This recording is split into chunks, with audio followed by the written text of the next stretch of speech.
জন্য। নাম্বার 8 আমাদের চৌধুরী সাহেব, হামজা চৌধুরী, তিনি নেবেন এই পেনাল্টি কিকটা। সেকেন্ড হাফের 5 মিনিটের মধ্যেই হামজা অলরেডি একটা গোল দিয়েছে, আরেকটা গোল দেওয়ার তার প্রান্তে হামজা চৌধুরী, তার শট এবং হামজার গোল, হামজার জোড়া গোল, বাংলাদেশের 2 গোলের লিড।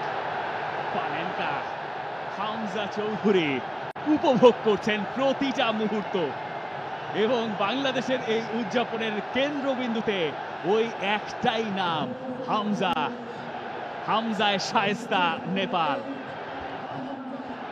হাভিয়ার কাবরেরা তিনি হাসছিলেন, যেটা ফার্স্ট হাফে তার দল করতে পারেনি সেটাই করছে সেকেন্ড হাফে। আপনি গোল দেওয়ার পর হামজা সেই সেলিব্রেশনটা আপনি আরো একবার দেখতে চাইবেন, যখন হামজা পুরো দলকে নিয়ে লিটারালি ড্যান্সের বিটে বিটে নাচছেন।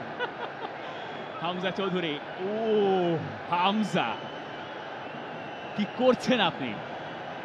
আমরা কি এর জন্য প্রস্তুত? আমি জানি না। অবিশ্বাস্য, যতই দেখছি ততই মুগ্ধ হচ্ছে। হামজা চৌধুরী সাউথ এশিয়ার সেরা গোল